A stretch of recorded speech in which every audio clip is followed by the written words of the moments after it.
প্ৰথমবাৰৰ বাবে বোকাখাট নগৰৰ মাজমজিয়াত মুকলি কৰা হ'ব এক অত্যাধুনিক ডিজিটেল চিনেমা গৃহ বা ছবিগৃহ, নাম ৰাইন' চিনেমা হল। এই চিনেমা হলটোৰ ভিতৰত আছোঁ, অত্যাধুনিক, প্ৰীতমে দেখুৱাইছোঁ অত্যাধুনিক যি চিটৰ ব্যৱস্থা আছে, আসন, ডিজিটেল ছবিগৃহ।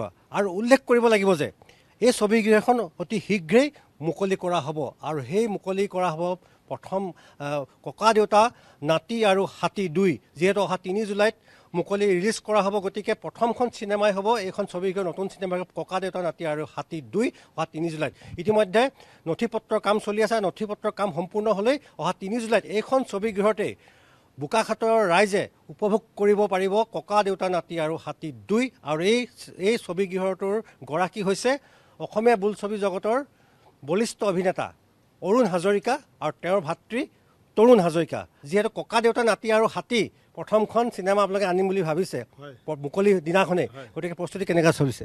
প্ৰস্তুতি আমাৰ সম্পূৰ্ণ হ'ল, গৃহটো বনাই সম্পূৰ্ণ হৈ গ'ল। খালি আমাৰ এতিয়া অফিচিয়েল যিটো ডকুমেণ্টছ সেইখিনি বাকী আছে। গোলাঘাটৰ পৰা গ'ল ডিচিৰ পৰা, এতিয়া ছেক্ৰেটেৰিয়েটত আছে। তাৰ পৰা আহিলে আমি আৰু ৰিলিজ কৰিম বুলি ভাবিছোঁ। ককা দেউতা নাতি আৰু হাতী 2 সমগ্ৰ অসমত 3 তাৰিখে ৰিলিজ দিয়া হ'ব, জুলাই। সেইখনে আমি প্ৰথম লগাম বুলি ভাবিছোঁ।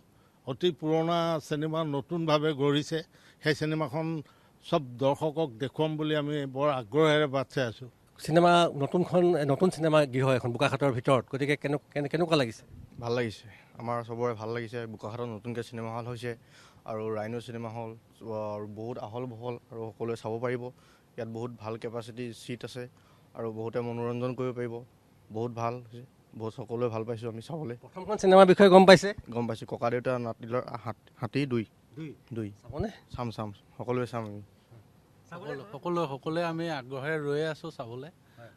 অপেনিং হোৱাৰ দিনাই সকলোৱে চাম। আৰু এজন সাধাৰণ ব্যক্তিও আছে, আমি তেওঁৰ পৰা জানিব বিচাৰিম। ককা দেউতা নাতি আৰু হাতী প্ৰথমখন উপভোগ কৰিছিলোঁ। মই এতিয়া স্কুলীয়া জীৱনত ছাত্ৰ আছিলোঁ, তেতিয়া সেইখন ককা দেউতা নাতি আৰু হাতী প্ৰথম চাইছিলোঁ। নিপন গোস্বামী আৰু প্ৰাঞ্জল শইকীয়াৰ দুৰ্দান্ত অভিনয়। এতিয়া আমি সকলোৱে আগ্ৰহ বাট চাই আছোঁ ককা দেউতা নাতি হাতী 2 নম্বৰখন চাবলৈ। সকলো ৰাইজ মুকলি অনুষ্ঠান, এইখন ছবিগৃহৰ মুকলি অনুষ্ঠান, সেইখন সেইখনেই হ'ব। চিনেমা হলৰ অপেনিং হ'ব, সেইখন চিনেমাই প্ৰথম আমাৰ ইয়াত অপেনিং হ'ব, শুভাৰম্ভ হ'ব। কেনেকুৱা লাগিছে? ককা দেউতা নাতি আৰু হাতী 2 এখনত প্ৰদৰ্শিত হ'ব। ভাল লাগিছে ছাৰ, ভালে লাগিছে।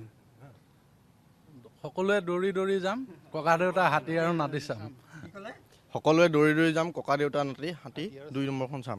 আকৌ এবাৰ লাগে। সকলোৱে দৌৰি যাম, ককা দেউতা হাতী আৰু নাতি 2 নম্বৰ পাৰ্টটো চাম। আমাৰ সকলো সাজু হৈ আছে আৰু এখন অত্যাধুনিক ছবিগৃহ, ডিজিটেল ছবিগৃহ, য'ত 175খন আসন আৰু বিশাল স্ক্ৰীণ, মই দেখুৱাইছোঁ ডিজিটেল স্ক্ৰীণ, বিশাল স্ক্ৰীণ ইতিমধ্যে ইয়াত সাজু হৈ আছে। আৰু এই স্ক্ৰীণখনতে